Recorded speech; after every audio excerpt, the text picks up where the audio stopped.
Apparently, my colleague Patrick Greenlaw has a question for you. Patrick, go ahead. John, I guess you've just answered the question then. In terms of intensity, even though you can't see because of the fog, in terms of intensity, this was nothing like what you went through last night then at the beginning stages. I think it's probably exactly like the beginning stages of what we saw last night. I was catching the only hour's sleep I had in the past 2.5 days. At the beginning stages of this, Bernie Shaw was in here. He's about to interview, I believe, former Secretary of State George Shultz when all hell began to break loose here in Baghdad. Right now, it's calm again. I don't know what to say to you except to say that it's interesting to still see people on the streets. In fact, I saw a couple of people in, Arabic headdresses walking down the sidewalk. I can still see them. They're not even running. They're just walking slowly down the sidewalk to some location. My colleague, Bernie Shaw, a man who was trying to get a little sleep, has just come running in the door. I'll tell you, I'm afraid to go to sleep because, one, as a journalist, I don't want to miss anything, and two, I don't like trying to go to sleep where bombs are falling. No kidding. A couple bombs, obviously, were just dropped way off in the distance. And as I ran down the hall, John, I'll tell you what I think this is. I think this is an effort to test, to see what is still viable, what has survived, which batteries have survived. You'll notice that it came very quickly, and it ended very quickly. And there's not a lot of anti-aircraft fire. There wasn't a lot of anti-aircraft fire during this raid. I'll tell you this, Bernie, while you were away, Charles Jaco in Saudi Arabia detected a group of F-15, I believe Charles said they were F-15, taking off from his position. He could see them take off. Didn't know where they were going. It is possible that those planes which left about 40 minutes ago might be the very planes creating this increased level of tension in our broadcast booth. I would surmise that those planes that took off, if they indeed were headed this way, they certainly have arrived at the destination. I'm sure you've reported on this, but isn't this eerie? I keep using that word, but that is a word that really goes to the heart of some of the impressions we're getting from here in Baghdad. To see traffic moving along, and I watched for the cars to pull off. Yeah. They did not pull off to the side of the road. When that wave went by, the wave of bombing went by, these cars, some of them sped up and they tried to get away. I saw a couple of taxi cabs in reverse going about 30 miles an hour right down in front of us. Did you see that one cab here that backed up? No, he backed up, and he backed up on the curb and was frantically turning around to get out of the way. But I just ran down the hall and wanted to make sure we were all right and you're okay, and I'm going to walk back down the hall. And lie down, Bernie. You're going to have to be standing here while I'm lying down in 4 or 6 hours. So you won't be able to sleep, but at least, my problem is I can't turn off my mind, but I'm going to try. I'm going to try to find the key. Good luck, Bernie Shaw. Susan, Patrick, we're still here. Other questions for us? Thank you, Bernie. John, have you heard anything from Iraqi officials? The last word you had, apparently officially, was word that Saddam Hussein was planning to go on Iraqi television. I assume that is apparently canceled. But have Iraqi officials told you anything? Well, we've heard a little bit from Iraqi officials, Susan. The phones which we thought were working here are not working. They rang once, each of them. Well, and okay, you might get a dial tone, Bernie, but try to dial for an outside line and see if you get one. That's the problem we've had. Mark Biello, our chief cameraman here, he's our only cameraman here. He's the man who stayed up all during the night to get the pictures. We hope that we can get out of this country. We're trying, ladies and gentlemen around the world, we are trying desperately to get these pictures out. But right now, Mark is using gaffer's tape on the windows here, and I'm going to see if I can find a roll to use on my windows in my room. Yeah, good idea, Bernie. But at any rate, I'll tell you what we know from Iraqi officials. They told CNN they came to visit us after a ride of, I guess, about a half a mile in which they were in some danger. They came to our location and said, CNN, we want you to be able to feed your pictures that you took last night, and we want you to come to Iraqi TV. They escorted us there, and when we got there, we began to attempt to feed the pictures, but it turns out that Iraqi television has no video, audio pathway to the outside world. The sound you hear, by the way, is Mark Biello ripping huge strips of tape off to put on our windows. It's okay, Mark. Our viewers want to know what you're doing. Want to know you're trying to keep us safe here in Baghdad. But at any rate, the officials may not know that the pictures that they are trying to transmit are not getting out. Our executive producer, Robert Weiner, is on his way to Iraqi television right now. In retrospect, I'm sort of sorry he went there to get our feed engineer, Nick Robertson, who was at the TV station, but now they're both away from this hotel, which is bad in an attack. We hope they'll be back soon and safe, and as soon as they are, we'll let you know. But at any rate, we're continuing to monitor the situation here. It appears very quiet now. If Bernie shows, wait a minute, I hear something. Let's see. I thought it might have been the sound of an airplane. It's not. It's the sound of a very large, very old delivery truck. One other thing before I run back down the hall, John. I have counted only two military trucks in the last hour of watching things here. Maybe you've seen more.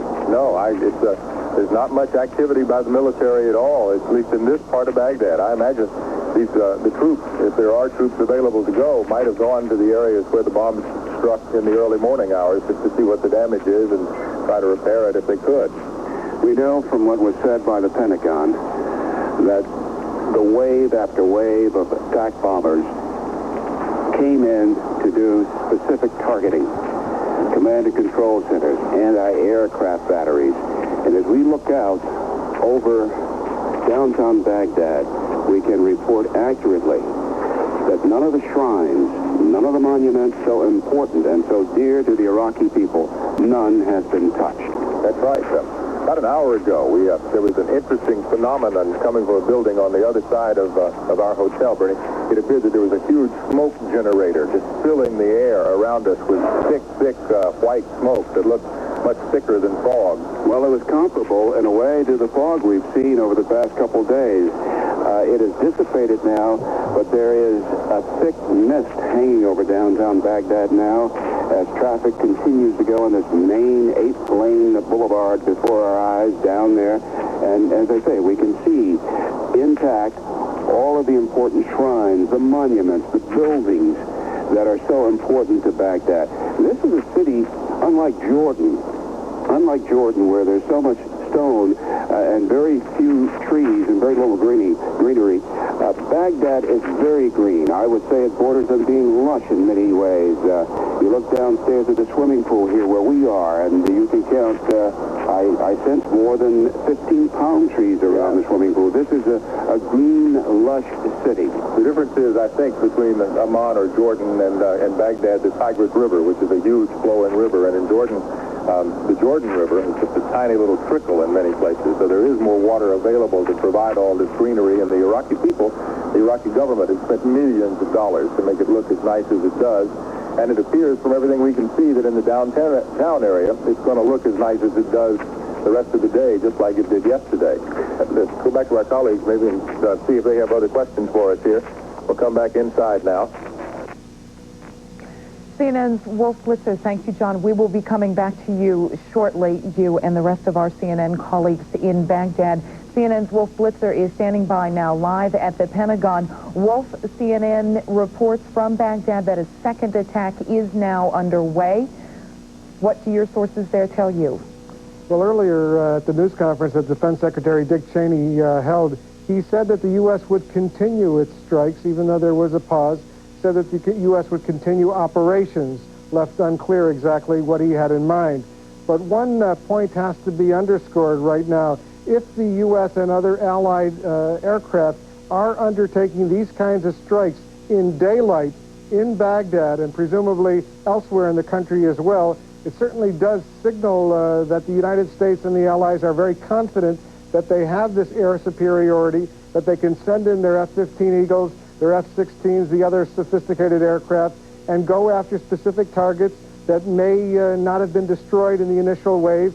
They have some better reconnaissance, some real-time intelligence from all of the satellites that are overhead, from some of the other high-flying reconnaissance aircraft. So it does indicate that the U.S. has a high degree of confidence that the United States can send in these sophisticated aircraft, go after a specific target, and return, of course, to their bases without a whole lot of concern that Iraqi ground fire, anti-aircraft missile batteries, or artillery, or anything else could endanger those invading U.S. planes.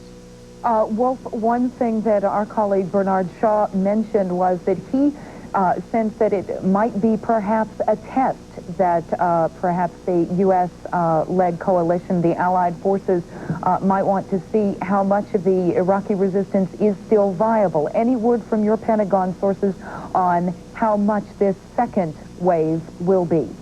Well, one of the things that the United States and the other allies would want to test would be to see if the Iraqis still have any radar that they can turn on. And by sending in these aircraft, certainly if the Iraqis do have any radar, they would have to hone in with the radar signals and pinpoint exactly where those remaining radar installations may be located. So yes, I think Bernie is absolutely right. This may be a test. Then again, it may be part of a second wave of strikes against targets that were left intact during the initial bombing strike. Thank you, CNN's Wolf Blitzer reporting to us live from the Pentagon. Patrick. Well, there probably isn't anything that affects world markets more than war, and to find out how the war in the Gulf is affecting world markets, let's check in with CNN's Bill Hartley, who's live right now in New York. Bill? Well, Patrick, markets around the world did indeed react swiftly to the war. Traders in London, New York, and Tokyo have been at their desks and on the phone, swapping stocks and commodities and money since the war began. The price of oil, driven higher by conflict at first, has fallen back to pre-invasion levels as it appears Saddam Hussein is possibly no longer a threat to oil fields. Brent North Sea crude plunging to $25.25 a barrel. That is a drop of $3.75 from its Wednesday close in Houston. Pacific Rim stock markets buoyed as well. Hong Kong's Hang Seng Index gaining 83 points. The Australian stock market all ordinaries up 33, and the Singapore Straits Times Index gaining 49. The Tokyo stock market plunged on the initial news of the invasion. It then turned around and closed up sharply. The Nikkei index gaining over 1,000 points. That is its 10th highest gain ever. Joining us on the telephone from Tokyo, CNN Business News correspondent Todd Benjamin. Todd, that was quite a turnaround. What did the stock market see that made it turn around so rapidly and so significantly? Well, Bill, it was quite surprising that the market turned around swiftly as it did and had as big a rise as it did. It was already known the market had discounted to a large extent that there would be a war, but its big rise wasn't expected, and I think it happened because of the success so far of the U.S.-led air attack and the perception that the war will be short. Reports throughout the day indicated that the attack by the U.S.-led forces is going well. As we just recently heard from John Holliman and Bernard Shaw, the bombing continues. And also, there's been no word of retaliation by Iraq. In addition, financial authorities here were quick to make statements that they would take appropriate steps to keep the market stable. And I think short covering also added to the market's gain. Bill? Todd, was there a little embarrassment on the part of the Japanese that they who depend on Gulf oil so much have done so very little to support the Allies in this?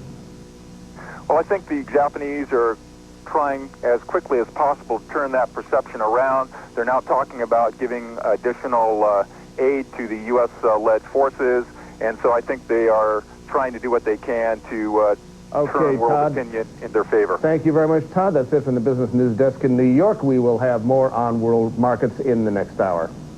Bill Hartley, thank you very much, and Todd Benjamin in Tokyo. Susan? Now we take you back to Baghdad. Bernie Shaw is standing by. Bernie, CNN's Wolf Blitzer reports from the Pentagon that you may be right. This may be a test by the Iraqis, rather the U.S. and the Allies, trying to find out whether or not the Iraqis still have radar capability. Can you tell us, is the bombing going on right now, or is there a pause now?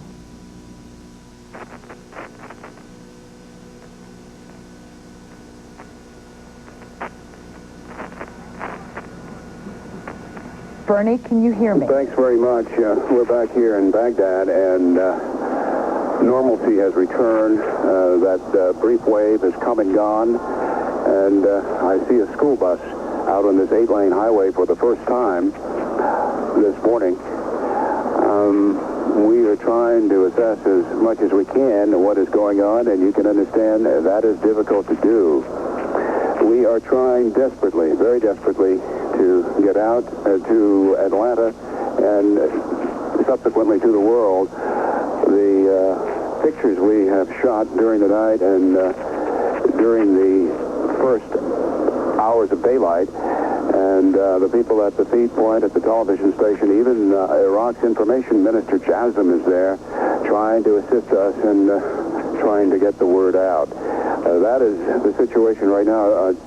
John Holliman is back here now. Bernie? Well, Bernie, we've learned a little bit from a colleague who's been out on the streets of Baghdad. The garbage trucks are working today. They're picking up garbage. So one of the points that I have tried to make for our viewers for the past several months is that the Iraqi society is very well organized. Everything needs to be orderly to please the Socialist Arab Ba'ath Party that President Saddam Hussein is the head of. And just another example of that, there are people out on the streets now. They're picking up the garbage, folks. They're trying to make it appear as business as usual, even though there's been another wave of bombing and anti-aircraft fire in the past 10 minutes. To repeat, we do not know the whereabouts of President Saddam Hussein and his key advisors. We've not been told anything, and our executive producer here on the ground in Baghdad, Robert Weiner, is at the television station Feed Point, and knowing Robert, if he can get any kind of information when he comes back, he should be able to tell us a lot more than what we're able to report right now. That's right. If we had a telephone line that worked to another telephone in Baghdad that worked, we'd be in better shape too. But we'll keep you posted as best we can until we get some more information from the outside. For Bernie Shaw, John Holliman, live in Baghdad. John and Bernie, we should point out to our viewers that it is now coming up on 10 a.m. mid-morning in Baghdad. Bernie, this for you. I don't know if you heard me when I introduced you. I was talking with CNN's Wolf Blitzer at the Pentagon, and he says, from his standpoint at the Pentagon, that you may be right, that this could be a test, that the U.S. and its allies could be trying to find out if the Iraqis still have any radar, and perhaps that is one reason why it has not been the onslaught that you endured last night. I think that's right, and hearing from Wolf at the Pentagon really buttresses my feeling. I estimate that just a few bombs fell. We could feel the concussion where we are now, and I just envision it as an effort to see what's going on the ground. We passed through wave after wave during the night. Let's see what they still have that's active, that's viable, that's a potential threat to other plans we might have, other planes we might be sending in. And there was a response. The anti-aircraft batteries opened up. But again, these warplanes fly so fast, we could not see them during the night. I didn't see this wave that came in. Things happen so quickly in modern warfare that you don't see. What you do is hear and feel after the fact. Thank you, CNN's Bernard Shaw, keeping us up to date with the very latest in Baghdad. Patrick. Right now, we're going to go back to the Pentagon and CNN's Pentagon correspondent, Wolf Blitzer, who has the latest information. And I'm sure, Wolf, you just heard what Bernie had to say. What is the latest from there? Patrick, the latest information from here is that the U.S. airstrikes after this initial pause are going to continue. They're going to continue for the time being after specific targets. The United States clearly has control of the skies. The fact that these U.S. aircraft are flying in daylight now in Baghdad and elsewhere in Iraq indicates that the U.S. Air Force has a high degree of confidence that most of the potential danger, most of the anti-aircraft missile batteries, most of the potential Iraqi Air Force jet fighters themselves that could threaten the U.S.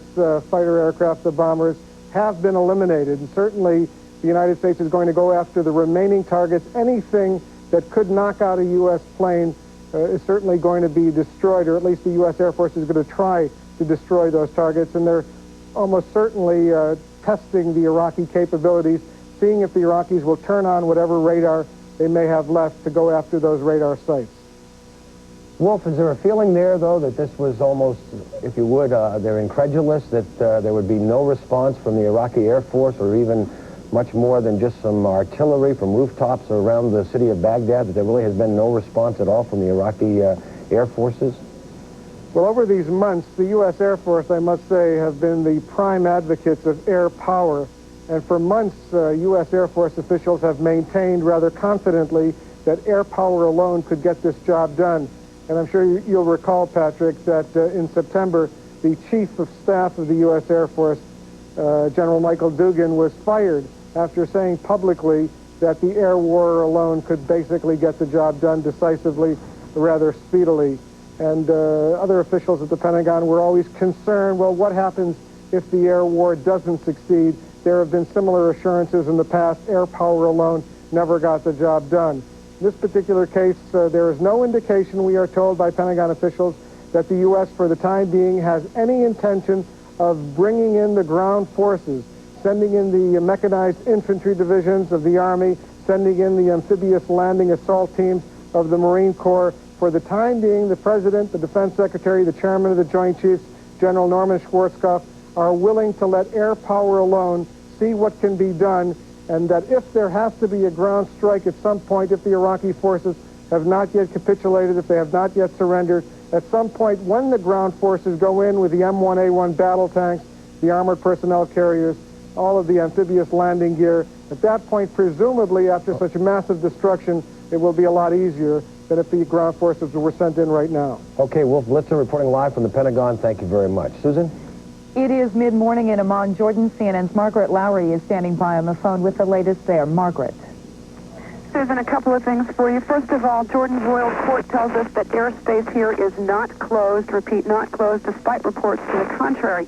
And CNN's producer, Dan Fernand, is out at the border, that's Jordan's border with Iraq, and he reports to us that a town there called Traibil was hit by a bomb at some point during the night.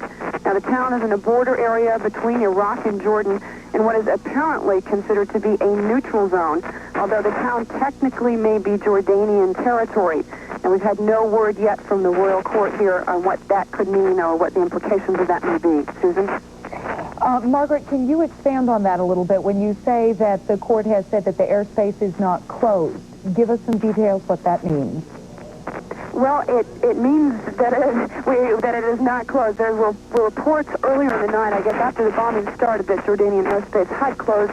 As you know, Jordan is between Iraq and Israel and is determined to remain neutral as long as it can. And there were fears that it had perhaps closed its airspace during the fighting, but the royal court tells us now that that is not true.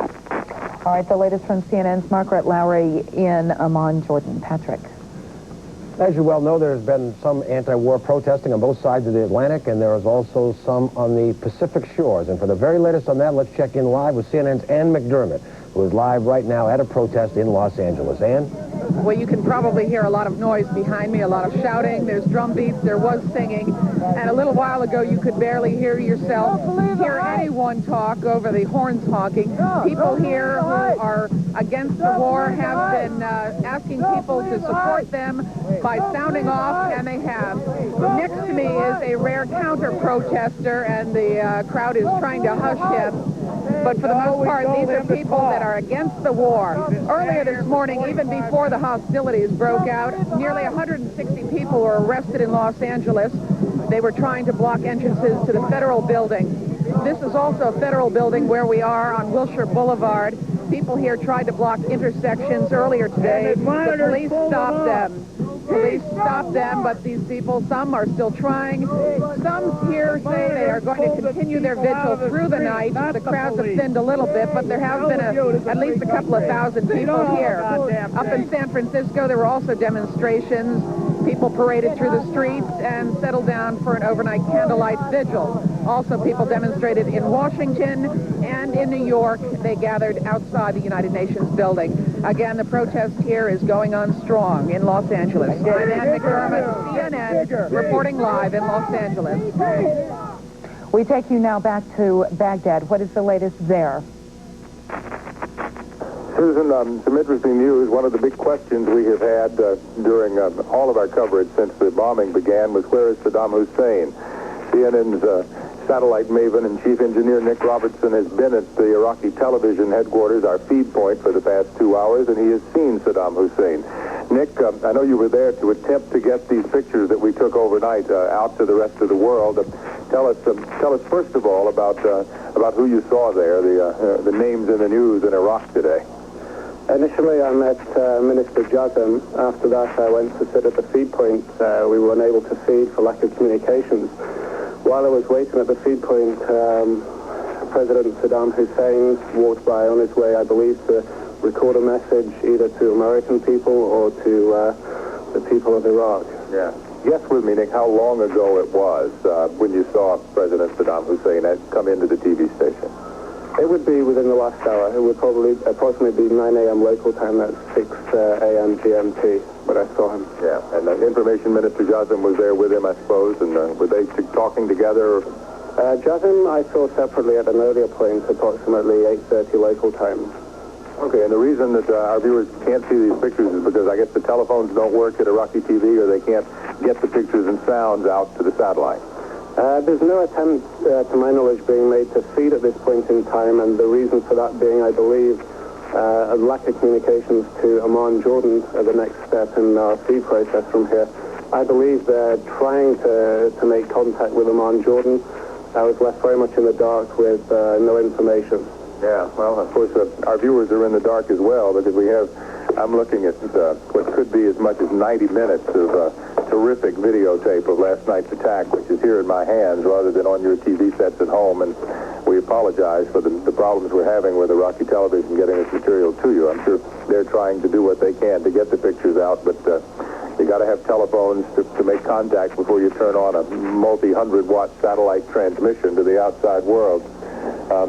Nick Robertson, we're very glad to have you back safe and sound, because, as you know, anytime anybody leaves this hotel and goes to a sensitive location like the TV station, there's potential for trouble. So, to our colleagues in Atlanta, we're very glad to have Nick home safe and sound, and we'll be back to you with another updated report. But now we know, at least, that President Saddam Hussein, who we heard might be making a television address a couple of hours ago, has just arrived to record that address. So it might still be available to us, perhaps even live sometime in the next few hours, if Iraqi television can send it out. So we'll stay in touch. John Holliman, CNN Live in Baghdad. John, just to reiterate, can you please clarify, Saddam Hussein was actually seen this morning, it is now 10 a.m. in Baghdad, in person? That's right. Our man Nick Robertson just told you, Susan, he was at the television station 1 hour ago when Saddam Hussein walked in. Did the president acknowledge you were there, Nick? Did you wave at him? Did he wave back or anything? The president did not see me. I kept myself very much inconspicuous. Sometimes the best policy in these matters. But, Susan, yes, our man, CNN's Nick Robertson, has seen the president of Iraq in the past 60 minutes at the TV station, so we know where he is. Nick, what can you tell us about how Saddam Hussein looked? Did he look tired? Did he look tense? Did he look angry? Did he look frustrated? What can you tell us, perhaps speculate about the psychological strain on the man? Very hard to say indeed. I would probably not describe him with any of the words that you used there. Maybe resolute, and maybe there was a determination in his step, and the people with him were walking a pace to keep up with him. I'm sure the viewers all over the world are very, very interested in your sighting of President Saddam Hussein, because you may be the only Westerner who has seen him in the past 2 or 3 days, Nick. Susan, if you have more questions, we're here. Thank you very much, John. Right now we are going back to Patrick Greenlaw, but thank you to you and all of our colleagues in CNN Baghdad. Patrick. Obviously, a tremendous amount of developments in the past 8 hours since the initial invasion. CNN's Mark Leff has this report on the chronology of how things happened. First word from 2 of the 4 countries whose planes were involved in the overnight attack on Iraq and Kuwait is that all aircraft and their crews have returned to their bases unharmed after destroying much of Iraq's Air Force, many of its elite Republican Guard troops, and, according to the U.S. Defense Department, much of Iraq's war-making capacity. The attack on military targets in Baghdad and throughout Iraq and Kuwait involved several waves of aircraft and dozens of cruise missiles. I saw Tomahawk cruise missiles leave the U.S. destroyer Paul F. Foster at exactly 1:37 local time. That's 3 hours ahead of British time. They curled in an arc over the ship and then steadied and headed northwest for Iraq. And by 2 o'clock our time, 20 minutes later, 40 more cruise missiles had been launched. Less than 3 hours after the sound of anti-aircraft fire first echoed over Baghdad, President Bush told a television audience the world could wait no longer. We are determined to knock out Saddam Hussein's nuclear bomb potential. We will also destroy his chemical weapons facilities. Much of Saddam's artillery and tanks will be destroyed. Our operations are designed to best protect the lives of all the coalition forces by targeting Saddam's vast military arsenal. The president later authorized the U.S. Department of Energy to make more than 1 million barrels of oil available for sale each day from the federal government's strategic petroleum reserves in Louisiana and Texas. The presidential speech also sent world oil spot market prices downward after the surge that followed first reports of the bombing. The Saudi government sounded air raid sirens after the first wave of aircraft hit Baghdad and ordered journalists to shelters. Both the Saudi and U.S. governments denied reports that Iraq had managed to launch a handful of Scud missiles toward Saudi targets. Elsewhere in the Middle East, Jordan has put its armed forces on alert after state-run Amman radio reported the attack on what it called sisterly Iraq. In Israel, which Iraq had promised would be a target of retaliation, the government ordered a state of alert, but said the Iraqi threat to Israel is diminishing. 5 hours after the airstrikes began, Baghdad radio broadcast a speech by President Saddam Hussein, in which he said the dawn of victory nears as what he called this great showdown begins. Mark Leff, CNN, reporting.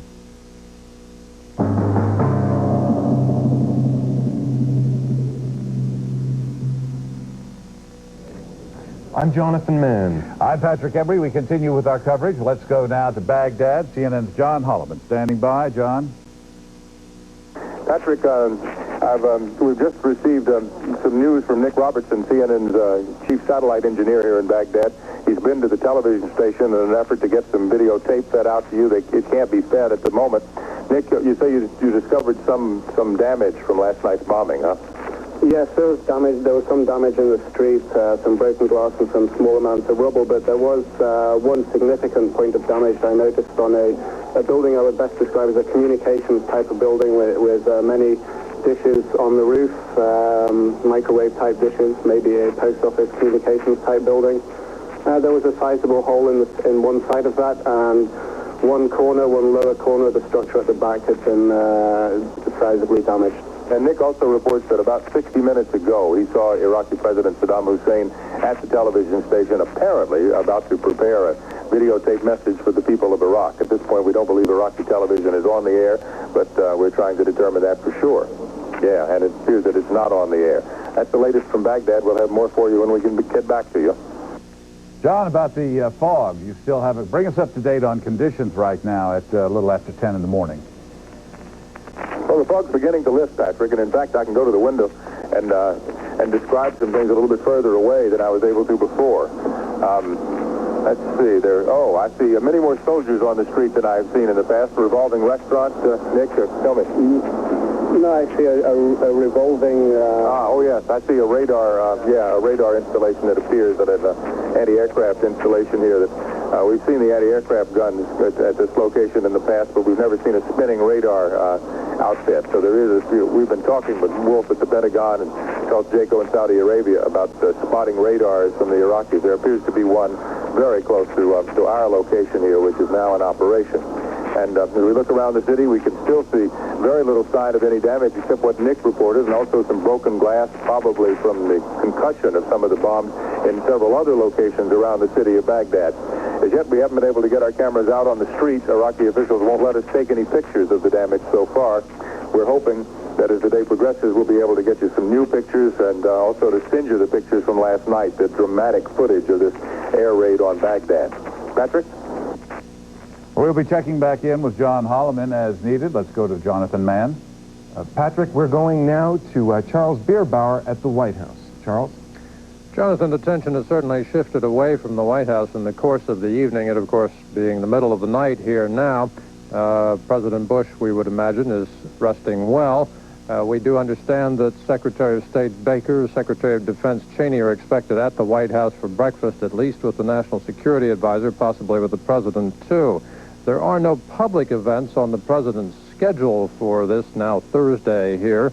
The last word, I guess it's Wednesday, I've lost track of time. The last word that we really got from the President is his words from the Oval Office. Our objectives are clear.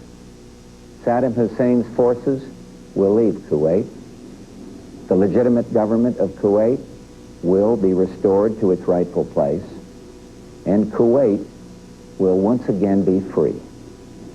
Iraq will eventually comply with all relevant United Nations resolutions, and then, when peace is restored, it is our hope that Iraq will live as a peaceful and cooperative member of the family of nations, thus enhancing the security and stability of the Gulf.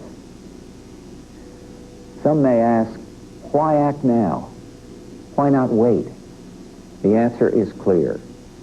The world could wait no longer. Sanctions, though having some effect, showed no signs of accomplishing their objective.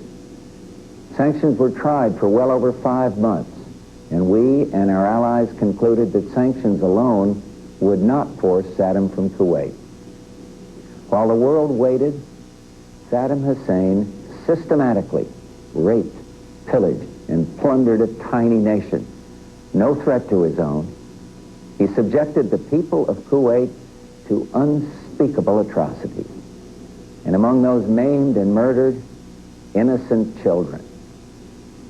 While the world waited, Saddam sought to add to the chemical weapons arsenal he now possesses an infinitely more dangerous weapon of mass destruction, a nuclear weapon. And while the world waited, while the world talked peace and withdrawal, Saddam Hussein dug in and moved massive forces into Kuwait.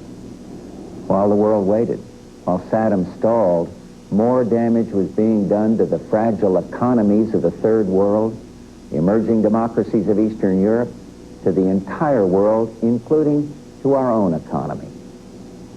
The United States, together with the United Nations, exhausted every means at our disposal to bring this crisis to a peaceful end.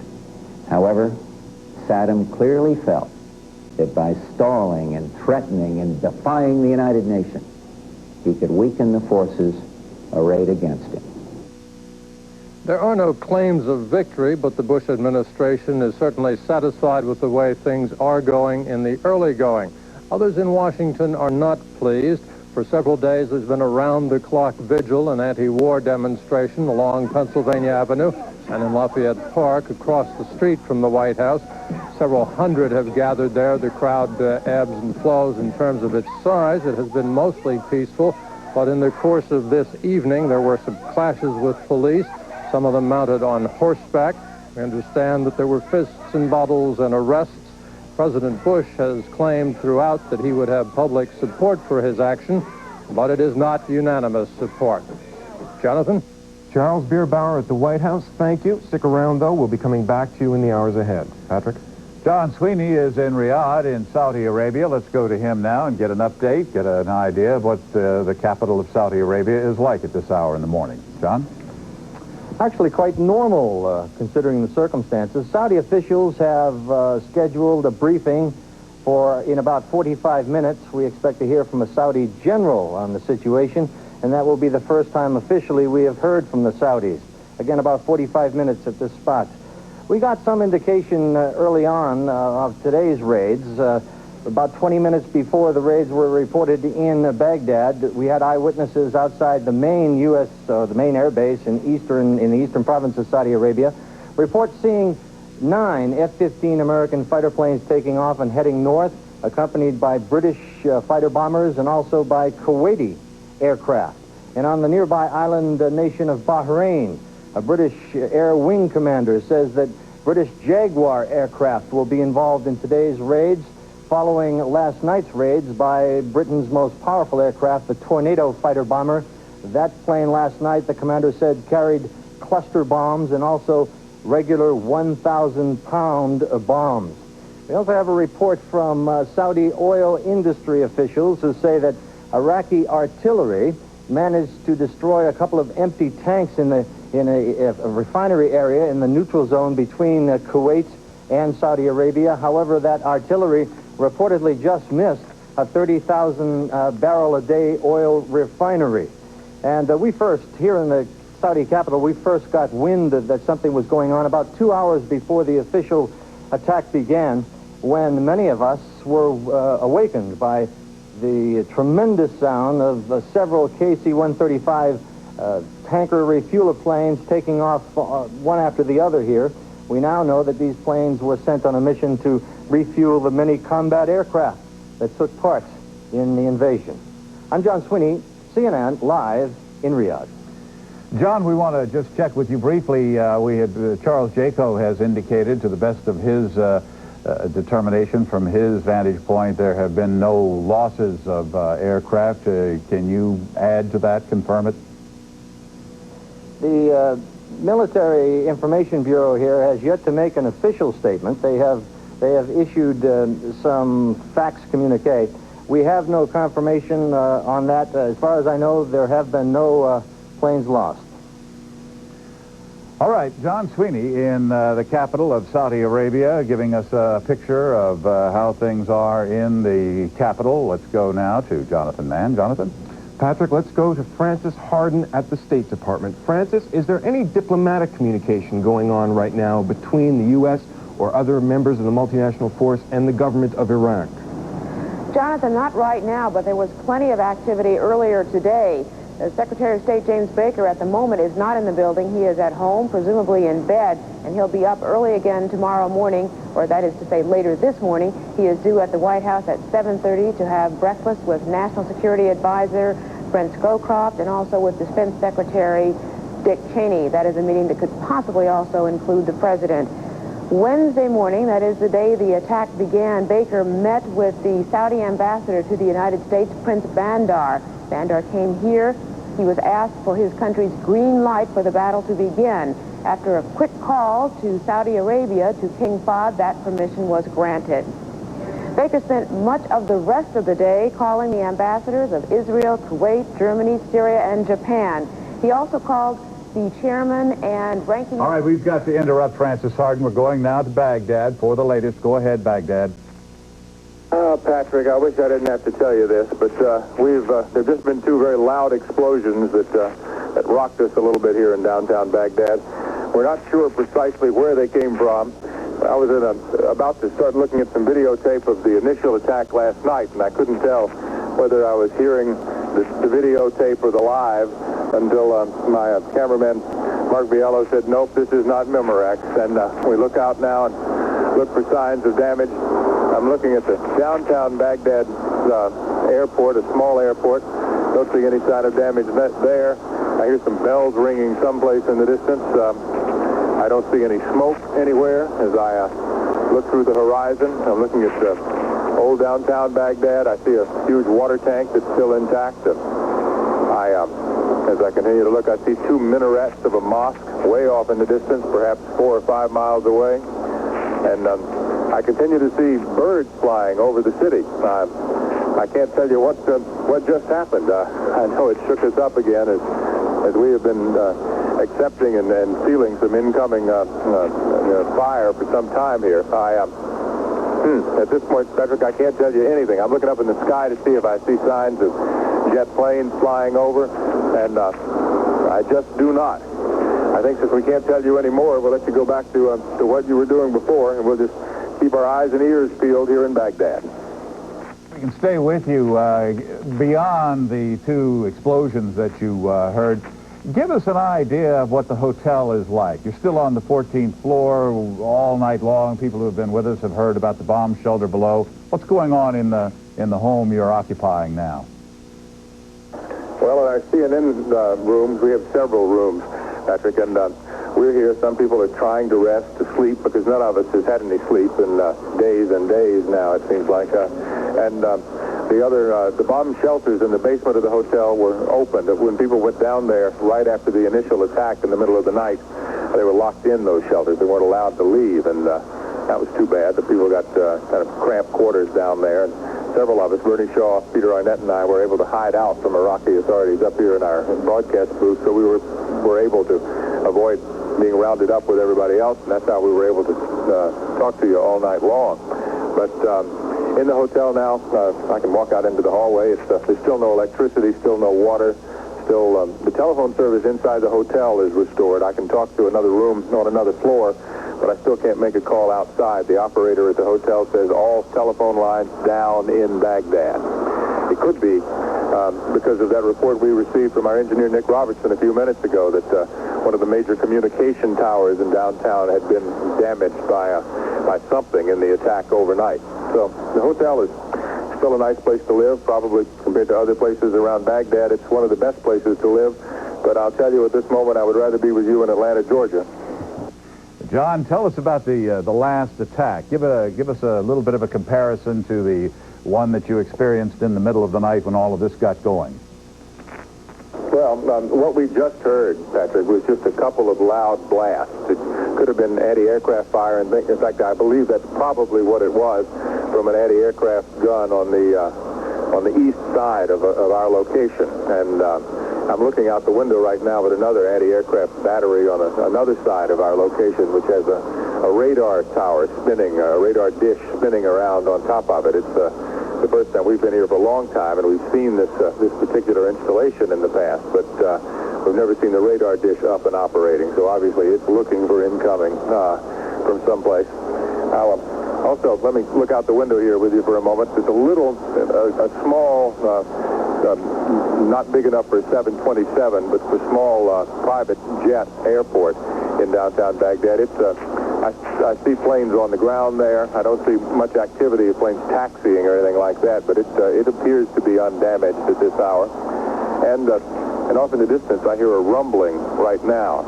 I don't know if you can hear this rumbling, but it's coming from where I stand. I believe it is coming from the west. It sounds almost like at the beginning of a cowboy movie when you hear about a herd of horses thundering off in the distance. That's the sort of sound I can hear right now out the window, and I believe the direction it's coming from is the west. But at any rate, compared to what we experienced last night, this is small potatoes. Last night there was barrage after barrage after barrage, wave after wave of planes, and the skies were brightly lighted with anti-aircraft fire from the Iraqis, which, from all we could tell, did not have a lot of effect. I'm hearing now the sounds of what I believe are big bombs falling. I don't see anything from these bombs, but I can just hear it. It's a rumbling. Patrick, you'll remember I covered the earthquake in San Francisco for us back a couple of Octobers ago, and it's that sort of feeling that I'm getting here. I'm going to let you stick the microphone out the window, see if you can hear what I hear. Sounds like distant thunder.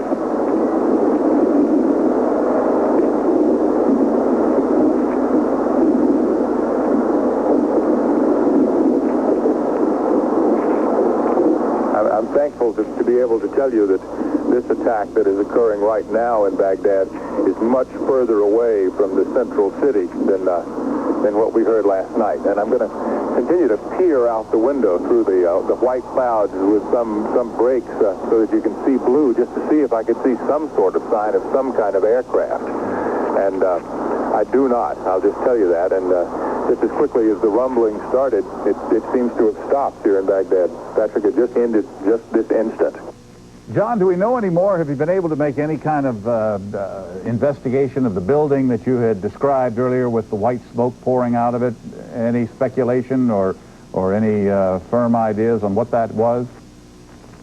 Well, we thought perhaps it might be a smoke generator of some kind. We didn't know. One Iraqi official said he thought it might be some trash burning rather than anything intentional to fill up the air. But the volume of the white smoke that was coming out of this whatever it was at the side of this building was something far beyond a pile of trash. And the smoke was all pure white. It looked just like fog, only it had an awful stench to it.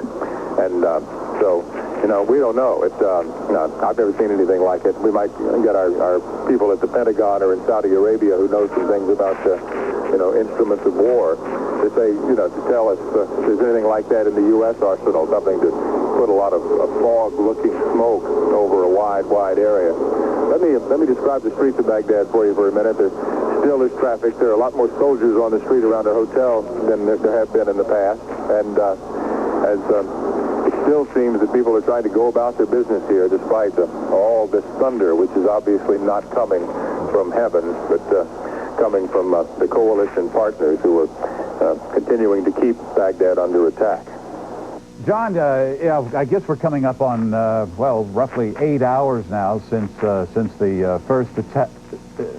10:30, well, yeah, it's coming up on 10:30 a.m. right now in Baghdad, but around 8 hours ago, the first strike hit the city, and following it at that time, you and Bernie and Peter Arnett had a couple of encounters with security people in the hotel. I'm wondering if you can, and if you've had any other encounters that I may have missed, can you describe any of these people, the attitude that they have about what is happening to their country?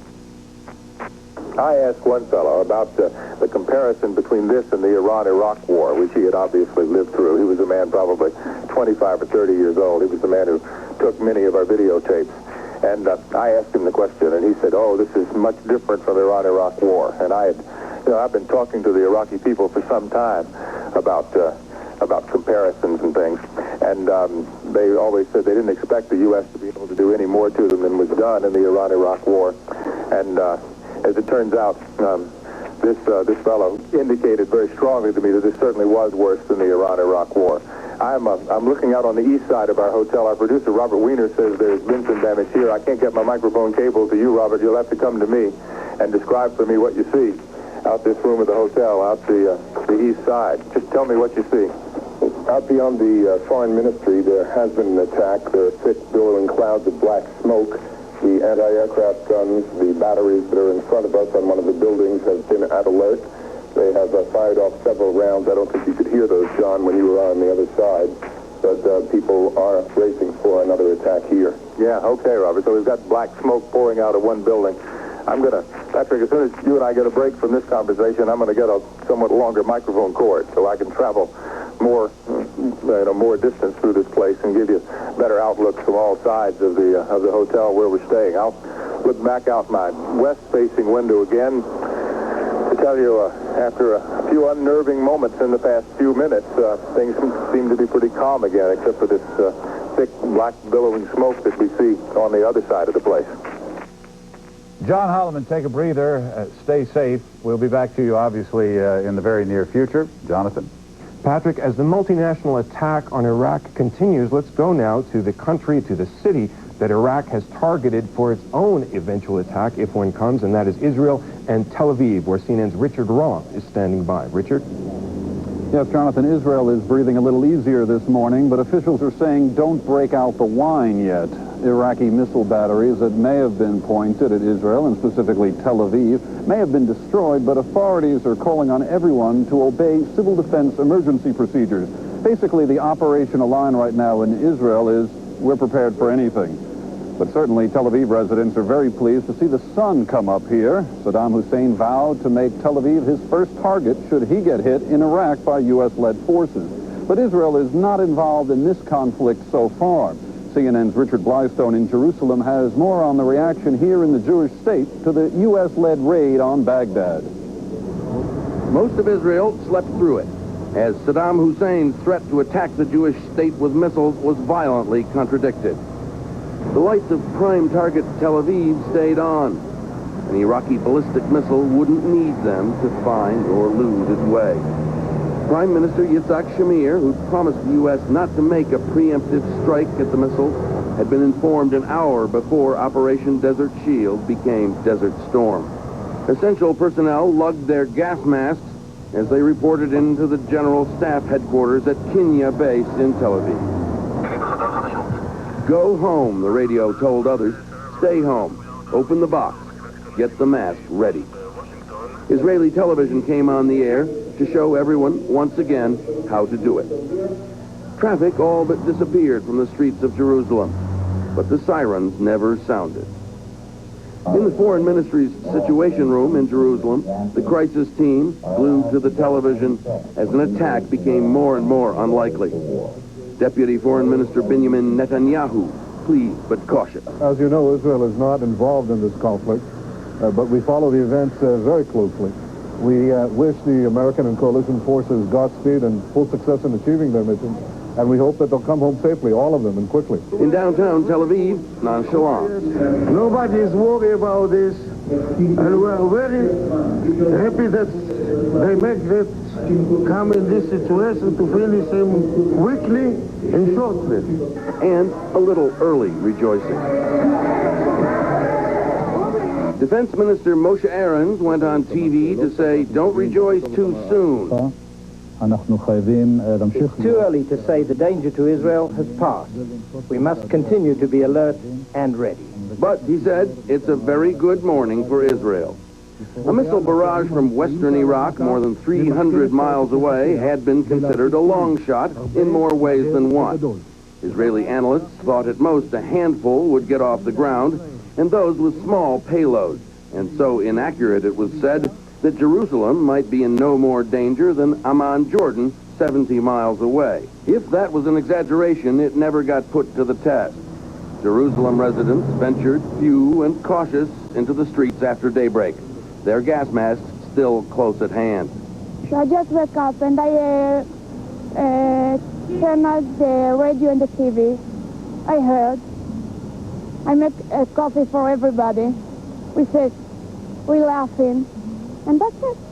Police patrolled warily in Arab East Jerusalem, part of it under curfew, along with the occupied West Bank. Palestinians were still backing Saddam Hussein. You know, we have to be with him. We don't have another choice. In defeat, a kind of victory for Iraq's president that'll take more than bombs to blow away. The scores against Iraq's missiles are released politically as well as militarily. Israel had agreed to let the U.S. deal with them initially, but warned... All right, we'll get back to Richard Blystone. Back to Baghdad, bombing taking place. Go ahead, John Holliman. Patrick, I apologize for interrupting my colleague Dick Blystone in Jerusalem. We're hearing the same sound that we were hearing a few minutes ago, this rolling thunder of what we assume is incoming bombs coming from a direction which may well be to the west of our location in the middle of downtown Baghdad. And we're looking around for the source of it. We don't hear it right now, but while I was away, I was able to get a longer microphone cord so I can go over and perhaps a little better describe for you the smoke from some building which has obviously been hit in one of the most recent attacks. Out the window on the east side of our hotel, one of the hotel's power generators has been fired up. We can see that, so it may be that we're going to get some electricity from here. As I look out the window, I see thick plumes of black or grayish smoke coming from a building which may be as much as a mile away. My colleague Mark Biello is looking at this through a very good set of binoculars. Mark, can you see anything as far as the source of that smoke? No, most of the smoke is hidden by a building in the front. There's some communication towers in front of it. My guess would be some kind of oil processing or oil refinery in the outskirts of Baghdad. Yeah, we know that Baghdad has plenty of those, plenty of oil refineries. I'm going to stick my head out another window because you may be able to hear some of the sound. It's more sound coming from generally the same area where the smoke is coming from, which I guess is north from our location in the central city. And as Mark points out, it may well be an oil refinery because there is so much thick black smoke. Mixed in with some white smoke, so there might be something that combines oil and water, which gives the smoke that's this color. The smoke is coming out in such volume now that it's creating a pall over a big section of the sky. As I look out on downtown Baghdad from a different vantage point than you and I have had in the past, Patrick, I can tell you about some things that I wasn't able to tell you about before. The entire downtown section still seems totally unaffected by this. The buildings, the shrines, the Muslim holy places have not been touched at all by the incoming United States. And I see, I'm going to tell you about something that may get me in trouble with the Iraqi government, but I'll tell you anyway. I'm looking out at an anti-aircraft installation on a building near my location. I won't give you the direction on the compass because I'm sure that would get me in trouble. But the people at this installation are moving their gun barrels back and forth. They are searching the skies right now, attempting to find whatever aircraft are responsible for this thick black smoke that we're talking about, which may well be from a chemical plant or an oil refinery or some sort of industrial facility, because that black smoke continues to pour out even in daylight here in Baghdad. I can see from this location, I believe, the Tigris River, and I see nothing really unusual there on the river banks as we look out the window. It appears that the river has not been involved very much in what's happening here. And so the situation in Baghdad, which has been certainly remarkably testy for the past, I guess, nearly 12 hours now, is getting even more testy minute by minute as we continue to be hit with some sort of bombs and anti-aircraft fire at those bombs. Patrick? John, we can talk more about the bombing that's going on, but if we've got a moment here, I wonder if you might just tell our viewers, we're thrilled here that all of you CNN folks have made it through the night. I wonder if you could tell us and try to give us a feeling of what it must be like to be in that hotel. I know, for one, I would be wondering when the 2,000-pound bomb would hit the roof. But how did you feel through all of that? If you're talking personal emotions, Patrick, I think that is what you're talking. We've all had to face up to this. We had a meeting of our staff last night to decide if we would all stay here or some of us would leave and go back. And our plan was to get on a charter plane, some of us today, and go back perhaps to Amman, Jordan. As it turns out, there probably won't be any charter flights today. We are here because our good night's sleep was interrupted by this first American Allied attack here on Baghdad. But the emotions, I mean, you look on the brightest side you can. We've considered every possible option that we can think of as a better place to be than this hotel. This hotel is the newest, thickest, best-built, most modern hotel, certainly in Baghdad. The problem with it is that it's in the center of the city, and if the coalition decided it was going to do a great deal of damage to the shrines in downtown Baghdad, to the big government buildings here, to the ministries, our hotel would be directly in the flight path. And in fact, last night, as this attack was going on, we could hear the fighter jets coming right over our hotel as they were on their way, and we were very pleased that they went somewhere else before they loosed the bombs and the bullets that they carried. But it's an emotional roller coaster. It's an up and down situation. Patrick, I know you want to talk more about feelings and things I'm seeing right now, but I must tell you I see on the west side of Baghdad more smoke coming up from a building near one of the main water tanks for the city. The smoke is just about over now, but there was a huge puff of it a few moments ago, and now the smoke is beginning to dissipate. And out the window, I hear the pummeling of more bombs as we talk. But I'm surprised. I'll tell you a personal story, Patrick. I had no idea. I've never been in a war. Peter Arnett, my colleague, has spent much of his life in the Vietnam War, and he's used to covering things like this. And I didn't know how I would react. I guess I was, the options here last night when the bombing started were to stay here and try to cover the story, or to get into the hotel's fallout shelter, or the bomb shelter. We decided to stay here and do the best job we could of staying in touch. We felt it was a miracle that the microphone that I'm using to talk to you and the communication circuit it's hooked up to was allowed to stay, in operation through this whole night. The fact that it's still working, we still consider a miracle, and we'll continue to use it for all it's worth for as long as we can until the communication link gets cut. We have a couple backups that we might also try to use if this goes down, but this is obviously the most convenient way for us to talk. And as long as I can talk to you and hear from you and hear from our other correspondents about what's going on, I have personally a much greater sense of personal security than I might if I didn't have access to this. I've got to, before I throw it back to you, Patrick, I've got to go to the window here and look out and just see if I can see some signs of the airplanes that are responsible for all the noise that I hear here. And I don't. I see birds in the sky.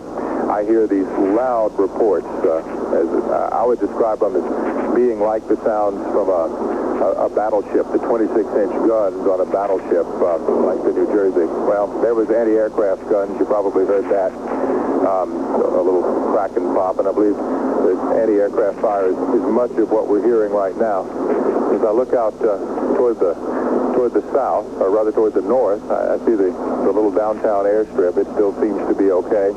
I don't see any signs really of much additional new smoke on the horizon, but eerie. It really is. That's going to be the words that describe this part of the war in the Gulf as far as being in Baghdad. You put your head out the window and you get this eerie feeling from everything around you. Patrick?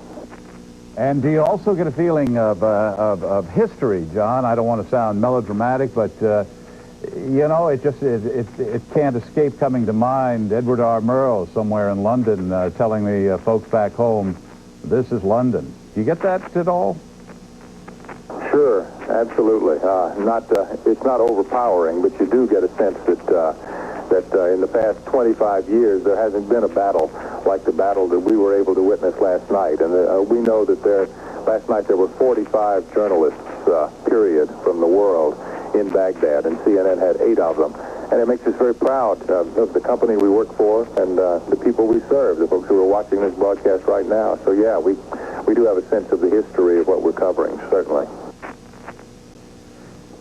Tell me, John, also, you maybe go back over for some of our viewers, because of the word that you continue to use, eerie. You've seen taxi cabs driving in reverse. You've seen a few people walking around, and you've seen anti-aircraft installations being altered slightly in position.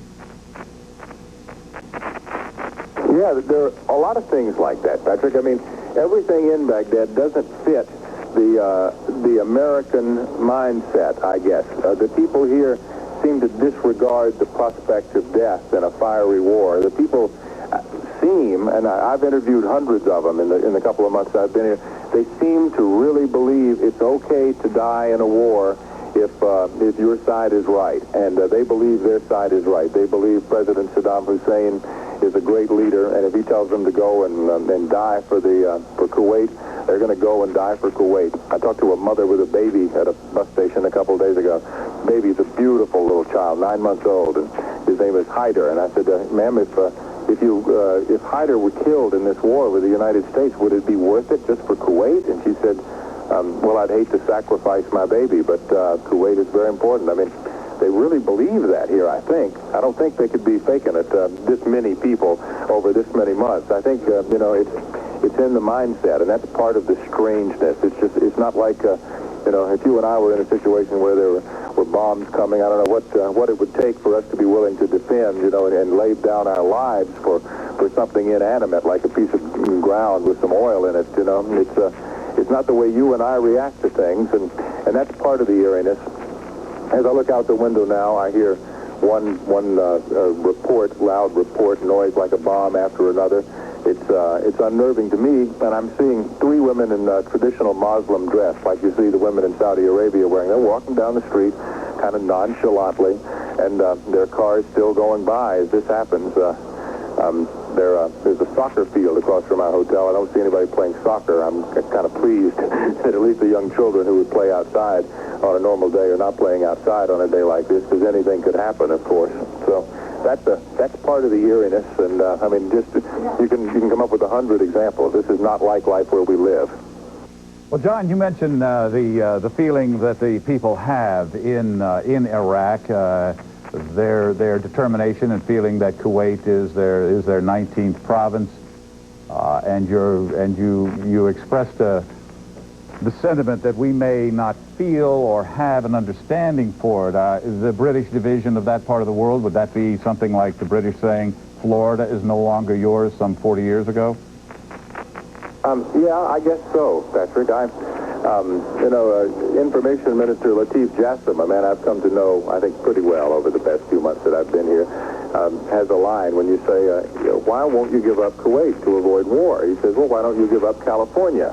And that's the way they look at it. I mean, they think that Kuwait is the same kind of part of their country as Florida or California is to the United States. So it's the kind of situation that they're committed to. I mean, there's some history that supports their point of view, and there's some other history that supports the point of view that the Al-Sabiya family in Kuwait has, that, Kuwait is theirs, and they've run it well, and the people are happy there, and all of that. So, it's just a different point of view, and it's not like the point of view that you and I would have given perhaps identical circumstances.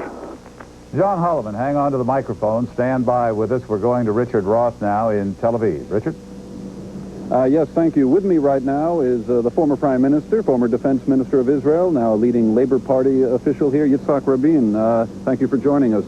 Thank you. A quick assessment of this U.S. raid on Iraq. Well, first, allow me to express, I believe, the feeling of the people of Israel of respect and admiration for the courageous and daring decision by President Bush to use force, and no doubt, great admiration for your people of the armed forces for the achievement they got in the first strike. I believe that the first strike was very successful, almost unbelievable. But you have to bear in mind, you don't win a war by the first strike. Unless there will be a continuation of your air activities to establish air supremacy, it will be very difficult to approach the next phase, the uprooting of the Iraqi forces from Kuwait. Saddam Hussein was seen entering the television station in Baghdad, perhaps to record a speech. This man shows no sign of giving up. What do you make of that? I believe that from the very beginning, Saddam Hussein knew that the United States will win air supremacy. He relies on the capability of his land forces to dig deep in the sands of Kuwait and to stay there. He believes that if he will succeed, regardless of the amount of destruction that will be made by the U.S. forces on the infrastructure of Iran, onto its air force, ground-to-ground missiles, if he'll continue to stick to Kuwait by his land forces for 2-3 weeks, he'll consider it to be a victory. Any sign of a higher rate of incidents at all between your country and any Arab neighbors, any tension, any fallout from this U.S. raid so far? No, I believe that as long as there will be no attacks by ground-to-ground missiles or planes by Iraq on Israel, there is no reason for Israel to do anything. And let's hope that there will be no possibility by the Iraqis to sneak 1 or 2 or 5 missiles, to use a mobile launcher and to fire them against Israel. Is Israel in the clear yet? Not yet. We don't believe that by a few hours you can destroy everything. Hopefully you did so, but we have to take into account the possibility that here and then one launcher, one missile has been hidden and might be used. Therefore, we'll wait another day or two before we will be in the clear. The PLO has lumped Israel along in with the U.S. and Europe, calling this raid cowardly aggression. Are you very worried now about the focus shifting, should the U.S. put away Saddam in Iraq, shifting now to Israel and the calls for a Mideast peace conference and things like that? Well, let's first see what will be the outcome of the struggle, the use of force, to bring about the uprooting of the Iraqi forces from Kuwait.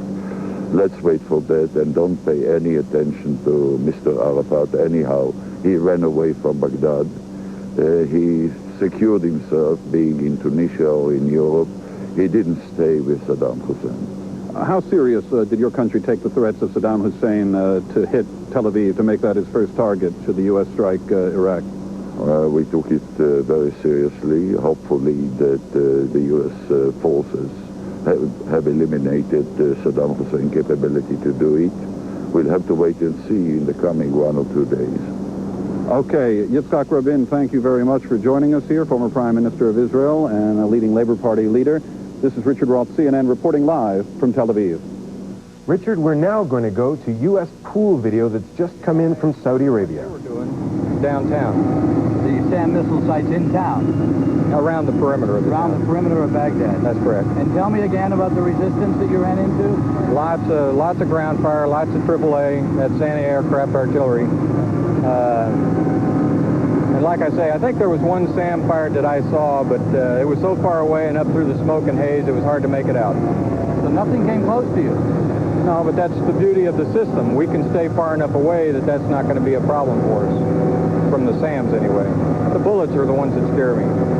Now you're going back after breakfast. We got to go eat breakfast, look at the next mission, and get ready for the next go.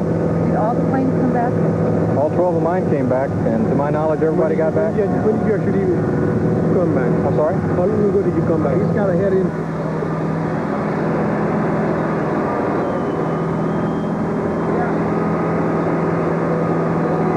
What you're now seeing, of course, are pilots who've just returned from sorties over Iraqi positions.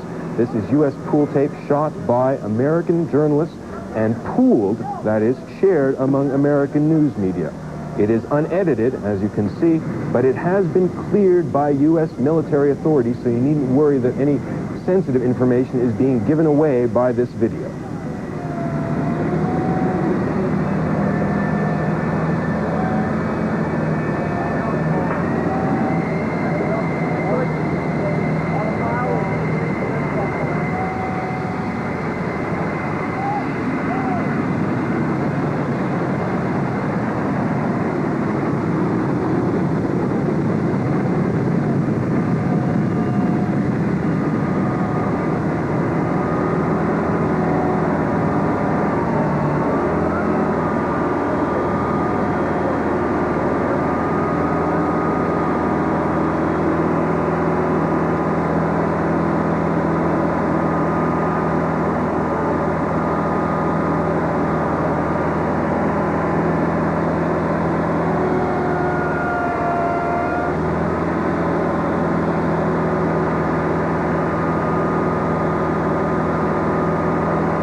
Video from somewhere in Saudi Arabia, U.S.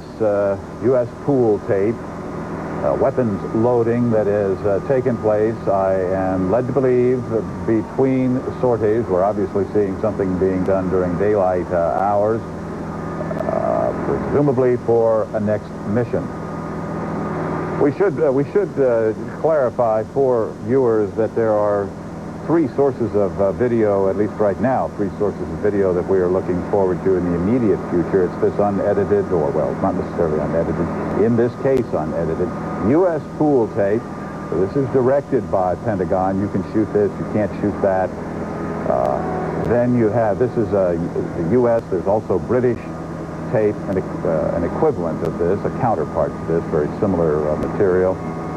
And then what we have not seen as yet is going to be actual Pentagon video, and that we're hoping for soon, and that we'll see some actual in-the-air video from aircraft as the aircraft approach targets in Iraq, the capital city of Baghdad.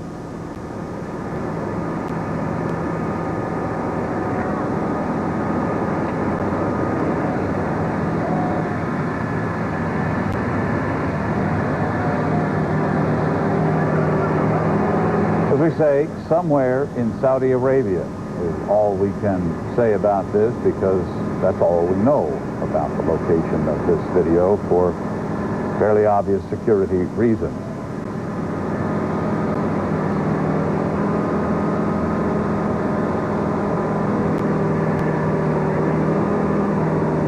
Rather an awesome spectacle, though, when you imagine the firepower being loaded up here.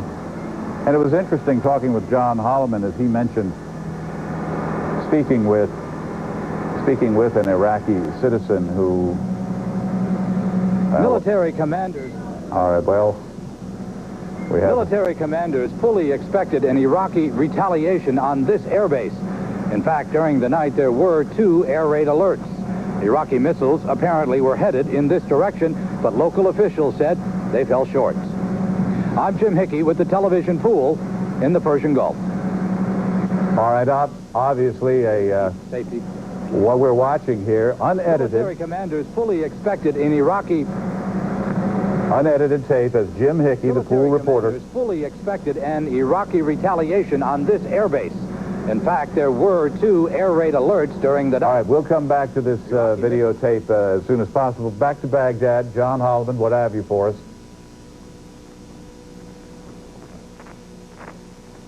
John Holliman. I'm sorry, Patrick. If you were trying to reach me, I was talking to somebody else. Oh, all right. I was led to believe that we needed to get back to you in a hurry, Patrick, John. I'm always available to you, my friend. Let me do this. When last we spoke, I was able to look out the western side of our hotel. I haven't been able to look out the eastern side any further. Give me about a minute of your broadcast time, and I'll take a quick look and tell you what I see on the other side of this place.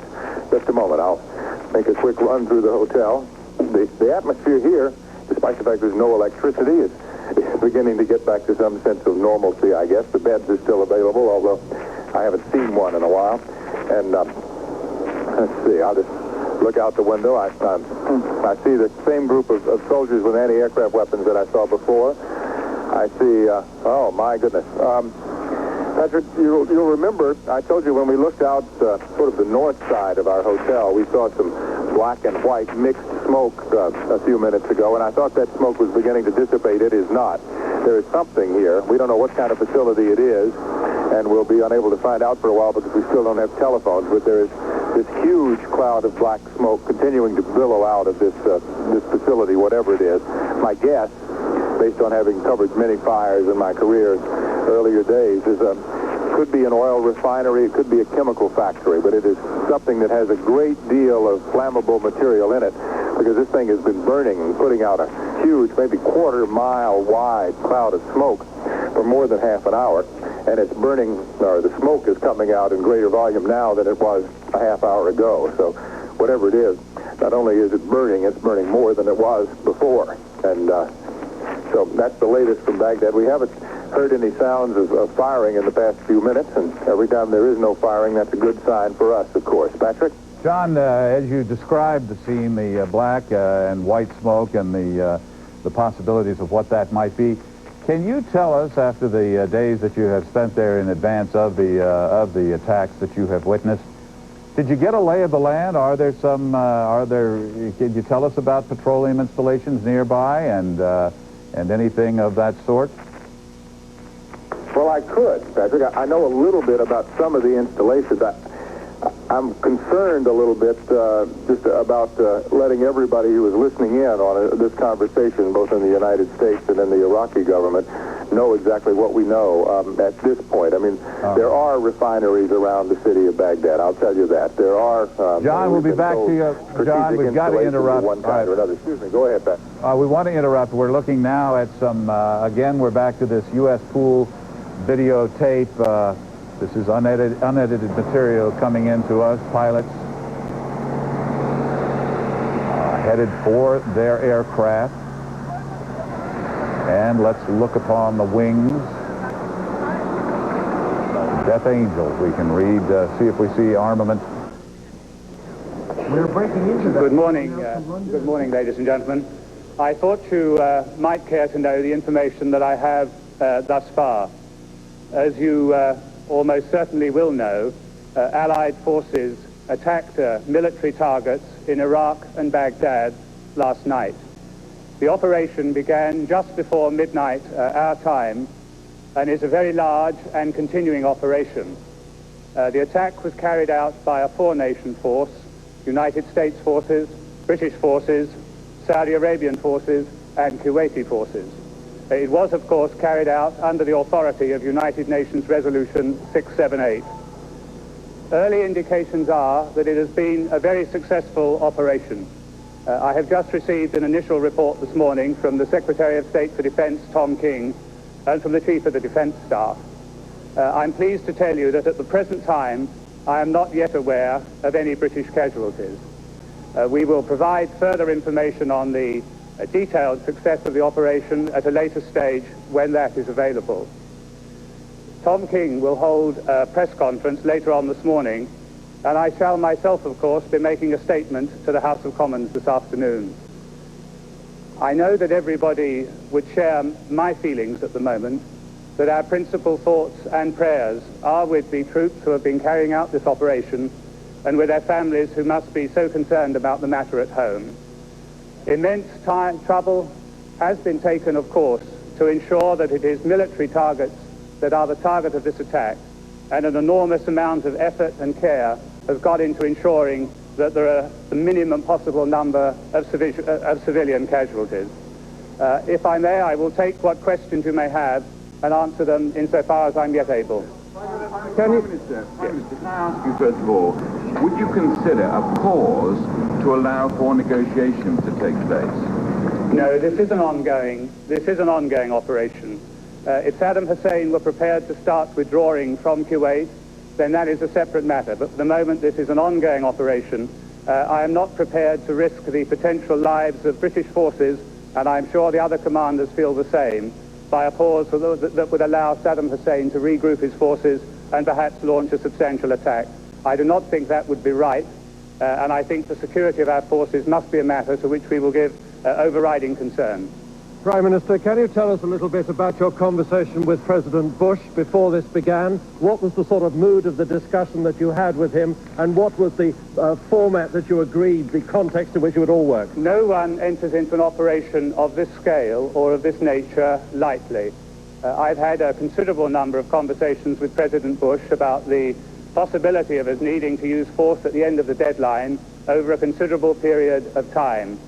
The final decision that we would use force if Iraq did not remove themselves from Kuwait was taken very shortly after the conclusion of the House of Commons debate on Tuesday.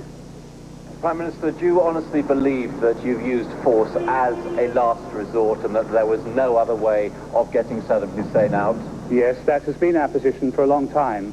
Of course, the United Nations resolution was set some time ago with a particular deadline, so that there was no doubt that in international law there was a proper authority to use force after the expiry of the deadline on the 15th. I don't think Saddam Hussein could have been in any doubt at all from what has been said over recent weeks, that at the expiry of that there was authority to use force and that we would find it necessary to do so to expel him from Kuwait. I am myself satisfied that that was necessary, and I hope this will be a speedy and successful operation. Prime Minister, do you have any assessment at this stage of how long military action might have to continue? No, there can be no assessment of that at this stage. We have some preliminary assessments of the damage that has been done, but we will need a considerable degree of extra information before we can be precisely clear about that. Thus far, the assessments are that a considerable amount of damage has been done, but they are very preliminary assessments, and we will have a good deal more information later. Let's hear about the attack.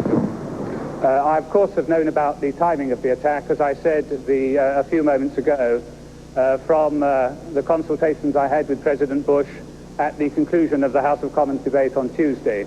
I therefore was aware of the time the attack would take place. How have you spent the night, and what are your feelings now that war has started? No one wanted this conflict. No one can be pleased about the fact that this conflict has been necessary, and I regret that as much as anyone. I have been up throughout the night. We have had an open line to the White House, and there has been very considerable consultation throughout the night. I hope now that it is clear to Iraq that the scale of the Allied operation is such that they cannot win. I hope that Saddam Hussein will now make a very swift decision that he must do what he has been invited to do by the world community for a long time, that he should get out of Kuwait and enable this matter to end swiftly and decisively. I hope that he will do that. Peace with yourself. Prime Minister, could the war be over in a matter of days? All right, the Prime Minister, Major, we are going back, though, from him to Baghdad. John Holliman, what have you got now? Patrick, it's an exciting event a minute here, it seems like. I was just looking out the window with my producer, Robert Wiener, as we were talking about other things, and we heard a very loud, high-pitched roar. I said to Robert, what in the world was that? He said, I bet it was a jet. But the fact is, it went by so rapidly, we couldn't even see it. So something has just passed by our hotel at a very high rate of speed, and about 30 or 40 seconds after we heard the loud noise here, we began to hear some explosions at a distance several miles away from this hotel. So it could be that the two things were connected, that this was a fighter bomber of some kind that came in here with some ordnance that it dropped onto a rock someplace a distance away from downtown Baghdad, where we are standing looking out the window, I must say somewhat nervously at the present time. That's all I can tell you, Patrick. You know, Bernie Shaw and Peter Arnett and I were talking last night, and the fact is that this is the first time CNN's presence in Baghdad is the first time that an American team of reporters has been able to cover a war in progress from the camp of the enemy. In previous wars, the American reporters have been with the American troops as a general rule, and occasionally we get to go to the enemy camp. This is a much different situation from that. We are here. We have been here. There's more anti-aircraft fire that we can hear outside our window right now, and we intend to be here for as long as it takes for us to bring as complete a representation of what is going on in Iraq as we can to our viewers. So, anyway, I'll let you get back to where you were before. I apologize for interrupting. All right, John, let's talk briefly about, you talked about the loud roar, the whining roar that just passed by, probably, as you say, a jet. Maybe for any viewers who might be just joining us or are rejoining us after a few hours of sleep themselves, can you describe a little of what has taken place? We've had flights that would jam radar, then we've had bombing missions, and sort some of this out, if you can, and what that's been like. Well, we continue to see things that we haven't seen before. My colleague Bernie Shaw, who's continuing to try to take a nap and can't do it with all these loud, disturbing noises, has just walked back into the room, Patrick. We've seen many things. We've seen an anti-aircraft installation which now has a spinning radar dish on top of it. It's in operation. We've seen bombing missions that have left what looks to be either a chemical plant or a refinery in flames with huge clouds of black smoke puffing out. We've discovered a communications tower in downtown Baghdad that has been damaged by a bombing attack that our engineer Nick Robertson. Bernie? John, I was down in my room minding my own business, and it seems to me what's going on is a dichotomy, and I apologize to our viewers around the world for having had no sleep in 2.5 days. Yeah, go ahead. It seems to me that there is a dichotomy here, and what is happening, in my judgment, is that the local people, the Baghdadis, are saying, Saddam, you conduct your war, we're going to conduct our lives. Because when you hear these reports, when you feel these concussions and from the bombs that I felt, I've been trying to sleep, and sleep won't come. I cannot shut down my mind, and I wish I could. But it is clear that there is a dichotomy in Baghdad. Yeah. It seems as if the people are saying, Saddam, you fight your war. We're going to carry on our lives. Yeah. But as we look out here at the fighting of this war, Bernie, we see very little Iraqi response to what seems to be continuing probes from the American or the coalition forces as they come through here. This incident just now where we had a jet, we're sure it was a jet, had to be a jet. Oh, I heard it. It went swish. And ladies and gentlemen, I was sitting in my room a few moments ago, and I was trying to, how can we describe what it sounds like? First of all, you know it's happened after the fact. There's no way that you can see an F-15, an F-16 coming. There's no way. But after it has come and gone, you hear the anti-aircraft batteries going off. And what you hear in the background, before you even hear the anti-aircraft batteries, you hear boom, boom, boom, boom, boom, boom, boom, boom, boom, boom, boom, boom, boom, boom, boom. And as you hear that, is that the sound, John? Absolutely. That's the sound. And as you hear that boom, boom, boom, boom, boom, you then feel the earth shake under your feet. And it is frightening. It is frightening. It is thunder. It is lightning. It is frightening. And what makes it even more eerie is that it is happening in daylight. That is what makes it more eerie. It is happening in daylight. I never expected the coalition forces to attack in daylight because they've got a lot more security attacking at night. But obviously, or apparently, I won't say obviously, it appears that the coalition forces are so secure that in the air superiority that they have that they just will attack with impunity. And another attack appears to be coming now. There's something going on the other side of the building, which Chris Manich, our editor, suggested that we go and take a look at. So we're coming now. And Robert Wiener and Mark Biello are out here having a look. Robert, describe to me what you see, and I'll be able to look as our viewers get your word picture. Well, we hear more than we actually see right now. There was some puffs of smoke, the anti-aircraft batteries out in the distance, and again, that rolling thunder that we've heard continually during the night, in which you and Bernie have been describing a moment ago. The battery on the building, which we are not permitted to name, has been at the ready. The gun has been swiveling, turning in various directions, looking for the planes. And there are people running now on the grounds of where we are. It's a very frustrating, it has to be a very frustrating feeling for the Iraqis as the coalition forces conduct their military operations, because it is obvious, it is apparent, they cannot respond to what is being laid on them. Ladies and gentlemen, this is really hard for them. Yeah, it's like a football game where one team is getting all the points. And at least that's the way it looks to us. I mean, the Iraqis may have a totally different point of view from this, but from our vantage point, that's what it looks like. The coalition forces are coming through here wave after wave after wave, and you don't even hear that much anti-aircraft fire anymore. I still say, this is a dichotomy. It seems as if the common people of Baghdad are saying, Saddam Hussein, you conduct your war. We're going to conduct our lives. And it's eerie. It is broad daylight, and these bombing raids continue on the outskirts of Baghdad. And there's a group of 5 people there walking over to a place to get lunch. I mean, they're not running, they're just walking slowly. As I say, these bombing raids have continued on the outskirts of Baghdad and on Baghdad proper, yet life is going on. It's as if, I hope I don't sound redundant, but there is a dichotomy of life here. It's as if the people are saying, Saddam, conduct your war.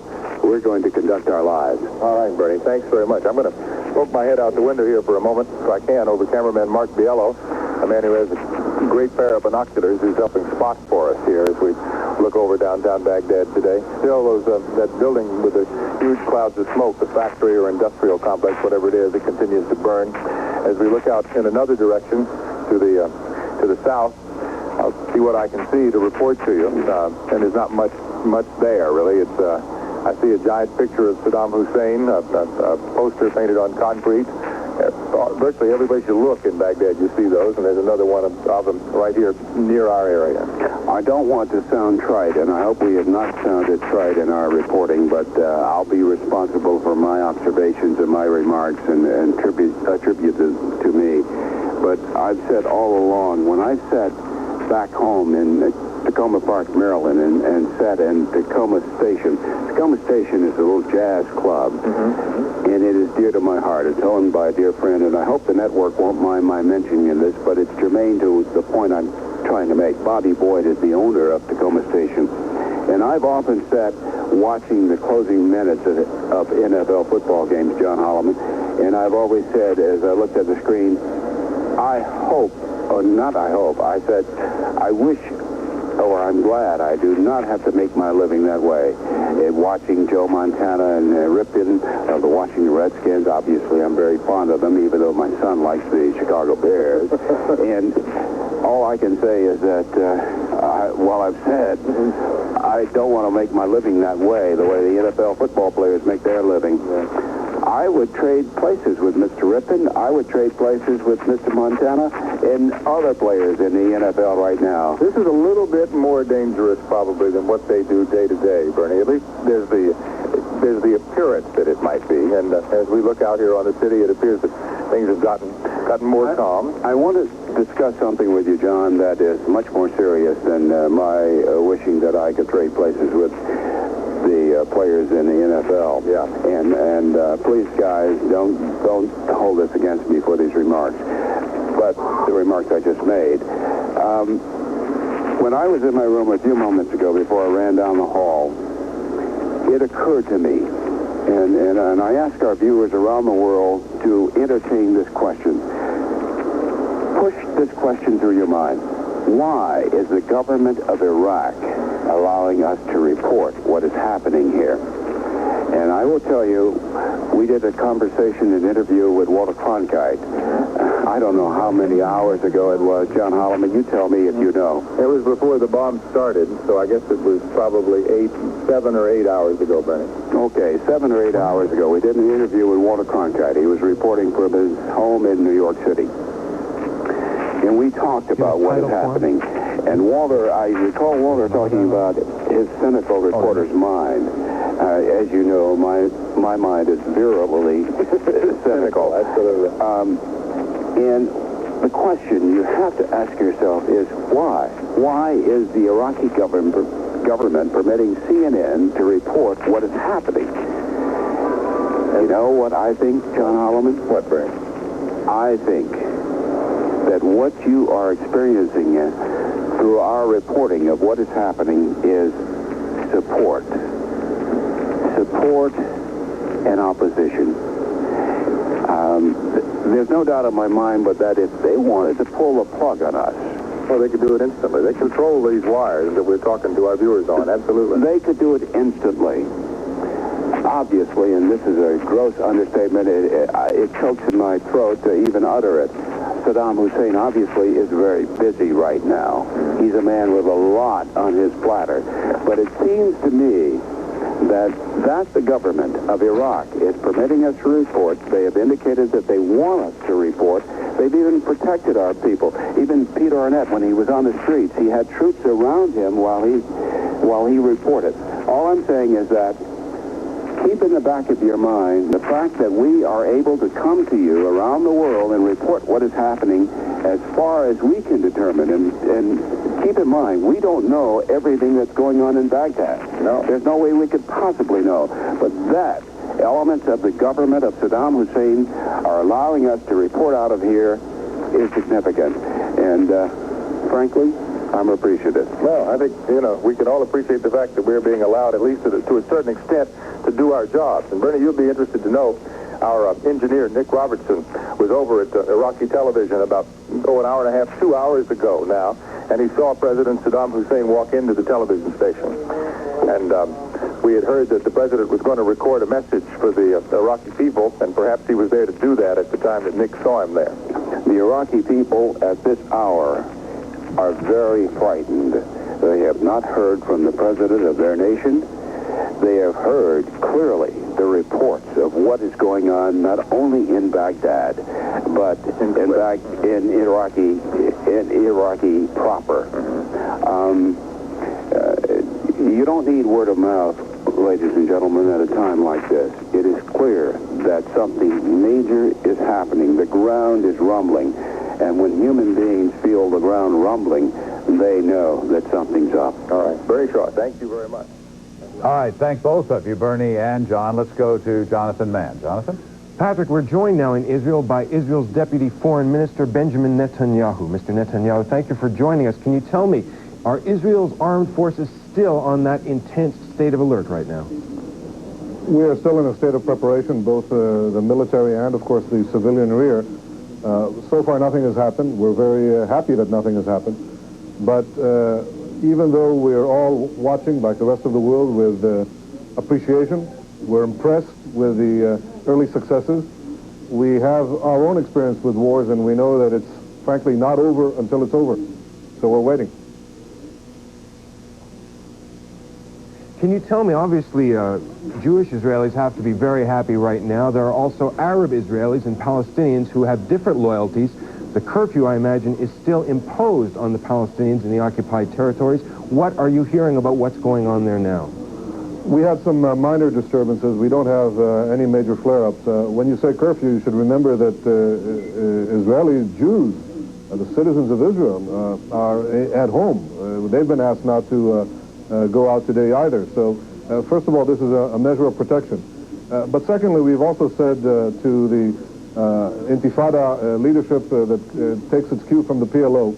The PLO, as you know, just announced that it would embark on a global campaign of terror against America, siding with Saddam Hussein. We've said, look, if you do that against us, we will take action.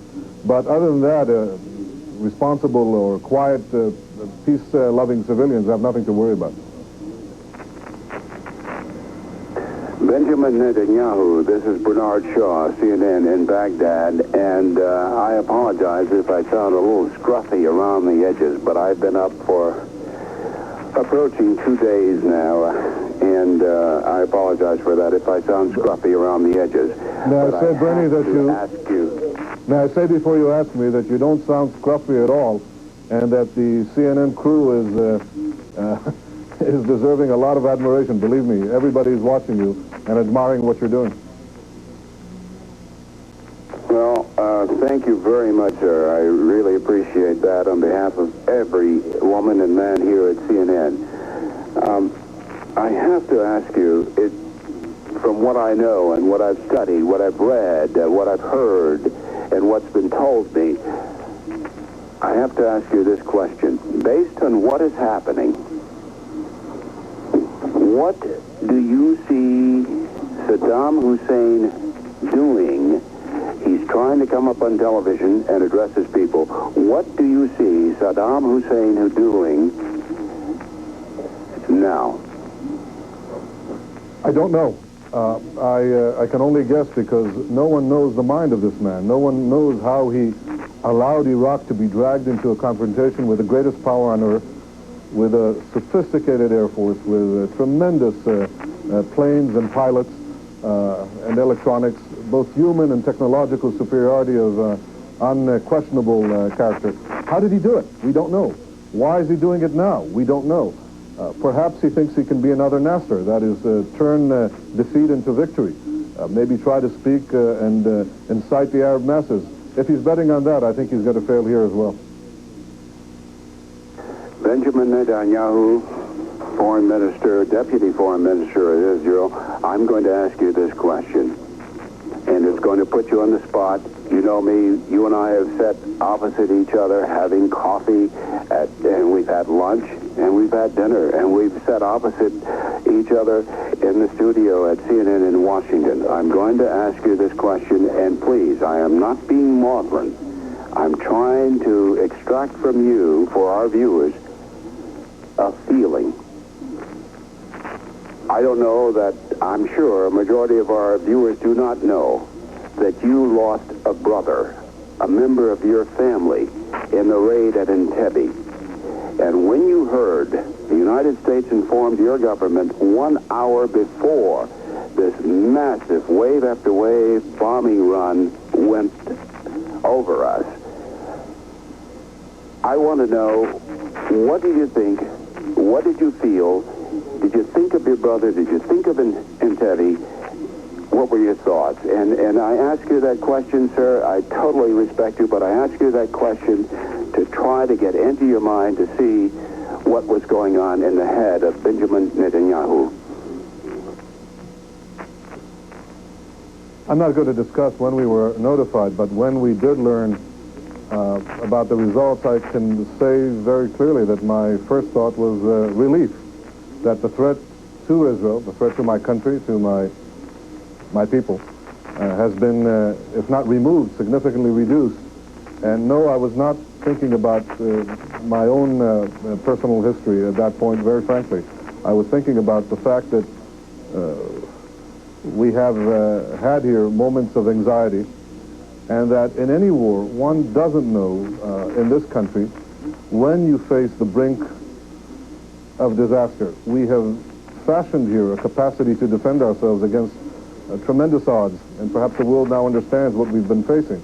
But one never knows, after all these preparations, after the superb intelligence that we have and the wonderful army that we have, one never knows if everything was done until it's actually tested. And when we saw the action, magnificent action, by the United States and its allies in this instance, then my first feeling was relief. It's all right. It's certainly not as bad as we thought. It may be even very good. And may I apologize to you, Benjamin Netanyahu, for being so personal, but you know me, and I have to ask you what you feel down there in the solar plexus, and if you were in any way offended, I apologize, but you and I have always looked each other in the eye and talked face to face. One last question before you go. More than, well, I won't say that, cancel that, but based on all the Israeli intelligence on Saddam Hussein, if you had to go by what you know, what would be your prediction of his behavior from this point on? And as I speak to you, keep in mind that these raids are continuing here in Baghdad. I don't know. I simply cannot make an assessment. I think this man has defied all reasonable expectations. And if one deals in unreasonable expectations, then everything is possible. One would hope that he would draw at this stage the appropriate conclusion and bring an end to the suffering of his own people. They're the ones who, as you eloquently described, are paying the price. They would like to see an end to it. I think everybody would like to see an end to it. But whether he wants to see an end to it, that I don't know. I really don't understand him fully. Deputy Foreign Minister of the Nation of Israel, Benjamin Netanyahu. Thank you very, very much. And Jonathan Mann, as we go to you, I have been thinking for the last 90 minutes or so about the Iraqi soldiers and the Iraqi military personnel who no doubt were in those command and control centers and anti-aircraft batteries that were struck by the warplanes that continue coming here and around Baghdad. Jonathan, to you. Bernie, thanks very much. Take good care and stand by. We'll go now to Rick Sallinger, standing by somewhere in eastern Saudi Arabia. Rick, what are the latest developments at your end? Just a few moments ago, a pair of British tornadoes went screaming off the runway into the sky from an airbase behind me, presumably towards Iraq and Kuwait. So the action at this hour certainly does continue. I spoke a moment ago with a captain in the U.S. Air Force, and I asked him if he could provide his feelings on this day when this big attack on Iraq, and he said actually they were mixed. On the one hand, he felt a feeling of regret that military action had to take place at all. But on the other hand, he had a feeling of satisfaction that the job they were doing was a good one, and he felt a sense of accomplishment. In fact, he told me, and we've seen planes doing victory rolls as they return to the bases where their mission began. In one mission so typical of many others that have taken place on this day, about 1:26 this morning from an air base somewhere in Saudi Arabia, pilots of the 35th Tactical Fighter Wing took off for their targets in Iraq.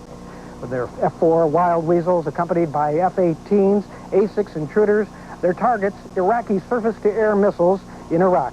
They flew into Iraq expecting to meet with some anti-aircraft fire. They were, but they hit their targets and they returned unscathed. Within a matter of just a few hours, they were back on the ground from where they began. Once the pilots returned, they spoke of a mission accomplished.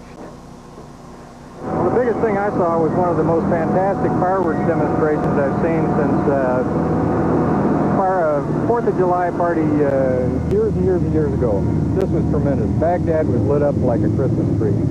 Looked like everything in downtown was, fireworks were going off, a lot of AAA impacts on the ground. I think we hit there just about the time we're 40 miles south is when they're pounding targets in Baghdad. What was your target? We were shooting the SAMs who were trying to shoot at the guys who were doing what they were doing downtown. The SAM missile sites in town? Around the perimeter of the Around town. the perimeter of Baghdad? That's correct. And tell me again about the resistance that you ran into? Lots of ground fire, lots of AAA, that's anti-aircraft artillery. And like I say, I think there was one SAM fired that I saw, but it was so far away and up through the smoke and haze, it was hard to make it out. So nothing came close to you? No, but that's the beauty of the system. We can stay far enough away that that's not going to be a problem for us, from the SAMs anyway. The bullets are the ones that scare me. Now you're going back after breakfast. We got to go eat breakfast, look at the next mission, and get ready for the next go. Did all the planes come back? All 12 of mine came back. His story, typical of many others that have spoken on this day. The action seems to be all pretty much one-sided. During the night, it appeared that the Iraqis might want to hit back. In fact, here in eastern Saudi Arabia, not once but twice, we heard the air raid sirens go off. Members of the civilian population headed for the shelters, gas masks in hand, but each time, a short time later, the all clear was sounded. In fact, it turned out there were no Iraqi Scud missile attacks at all. So, all the military fighting seems to be going on in Iraq and Kuwait, not here in Saudi Arabia. John and Patrick? Rick, what's your sense, what's the sense of the pilots you're talking to about how long this is going to last? It seems like they're doing very quick, easy work right now. It does sound like it's quick and easy, and it does sound like it's going very well, but the one thing that they haven't spoken of is an end to it. In fact, long before this began, it was said that the air attacks would probably go on for some time, hoping that they might achieve a surrender through all the use of air power and might not have to use the ground forces where the casualties would be most likely to occur. So far, of course, that has not happened, and for the same token, we haven't heard of any talk of any end to this use of air power. Rick Sallinger in Saudi Arabia, thanks very much for that. We are going now to more unedited U.S. pool video that's coming in. Did you have to go through many drills? Were you concerned about a possible retaliatory strike from Iraq? No, like I say, we just come on duty, and all of a sudden we had a pilot, and boom, we was gone. I mean, there was no notice situation. No drills, no nothing. That's what we've been doing for years. Well, how do you feel? You like these pilots you running on empty?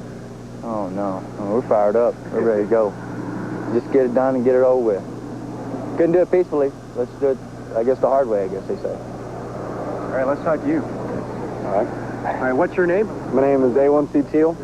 I'm A1, what's an A1? Airman First Class. Okay. And what does C stand for? First Class. What's your first name? Robert. Robert, and your last name is Teal? Teal, T-E-A-L. And you're from? I'm from Virginia also. That's the 71st Tactical Fighter Wing, right? That's correct. Squadron. All right. And what do you do? I'm the assistant crew chief on this F-15 that just got launched out, and I do basically the same duties that the dedicated crew chief does. All right. So tell me, how do you feel now that we're at war? I'm pumped up. I felt that for a while I thought maybe the resolutions and stuff could work. Apparently they couldn't. I guess Mr. Hussein's going to have to learn the hard way. Personally, I'm not asking you to speak for the Air Force or anyone else, but personally, do you think we should have waited? I believe we waited as long as we could, did everything possible, gave it some last-minute tries. He didn't want to listen. You have to be taught. All right. Tell me, now, what is going to happen here? Okay, we're going to bring the F-15 back in. We're going to turn it. We're going to get it shut down, check the jet out, make sure it's good to go, get the pilot out. If they want to send it back up, we'll get another pilot and launch him out again. Okay, in your words, what's special about this particular F-15 that's returning? It's mine. I take care of it. Roger that. Whatever the jet needs, it gets done. It's broke, I fix it. Is there anything special about this, what this F-15 did last night? It fired the first missile in first attack fighter wing, and it also just showed that we're not going to stand around and let aggression go. It's got to be done. All right, do you know anything, have any details about what has to be done as soon as this plane pulls into the revetment? We'll bring him in, we'll turn him, we'll chalk the aircraft, we'll hook up and talk to the pilot. If he has anything to tell us, things that need to be done on the ground before we shut down, we'll do them. If not, we'll shut down. And that'll be that. Do you feel any jitters right now, any butterflies about what's coming up? A lot. Tell me about it. I'm kind of jittery. There's still the chemical question in my mind. Apparently, the news said that he did fire some this morning, but they fell short of their targets. That was a little bit to help out my worries, but still there's a worry there. We still got a big arsenal. Okay, you heard the news that, on the news, that Iraq had fired some Scuds, but did you get any warning here yourself? Yes, sir. Were there sirens blaring? We were just given over a radio that was carried around. There's enough radios for people to find out that there was a Scud alert. And what did you do? I mean, how serious was this alert? What did you do after you heard it? First reaction is to put your mask on, whether it's real case scenario or not. So I put my mask on. Right, okay. So why don't you, can you describe for me what happened when? Oh, okay. I was in the hooch, laying down. They came in, told me it was a Scud alert. I had my mask laying next to my bed ready. I got up, put my mask on, waited for further instructions. Well, that's about it. Okay, your name is? Senior Airman Reed Logan. And how do you spell your name? L-O-G-A-N. And you're with the 71st? Yes, I'm with the 71st AMU, 1st Tactical Fighter Wing. All right. Where are you from? I'm originally from New York, but I'm with Langley at Air Force Base, Virginia. Tell me about what happened last night. Well, I was on shift at the time, but we got woke up when all the jets cranked, and like I said, we launched out, and we were all pumped right from the beginning. We had a lot of good adrenaline going. And we knew they were going for a reason. We weren't just a regular launch. We knew that they were going in there to get Iraq. When did you first realize that the United States was going to war? This morning when they launched. It wasn't, you know, like I said, it was no nonsense thing. They just come out, pilot showed, we launched, and we knew they were going. It wasn't a scheduled launch. It was just go. And how did you feel when all that was going on? I had big butterflies. The adrenaline was really going. I was feeling really hyped. I was ready to go. I was ready for anything. Any second thoughts about what we have just done? No, I don't think so. We gave them, like I said, all the chances we could. We gave them chances right up even until after the 15th. We told him, we'll give you every chance you can. If you want to pull out, please. He wouldn't do it, so we had to do what we had to do. If you could make a wish right now about what may or may not happen in the next few days, what would it be? Well, I wish that Iraq would, Mr. Hussein would realize that he doesn't have a chance here, and that he would just say, hey, we'll call it quits. I'll leave. You guys can, take off. Sergeant, do you know what kind of punch these planes can deliver? What can they do? These aircraft that we have, the F-15s, are air-to-air. The E-models, which are here, they're more the air-to-ground. We would just fly a defensive role. We would go up with bombers and stuff like that and escort the bombers in and, take out any air targets that were trying to get our bombers. So you had strike aircraft here as well, the F-15Es? No, just the C models. Okay.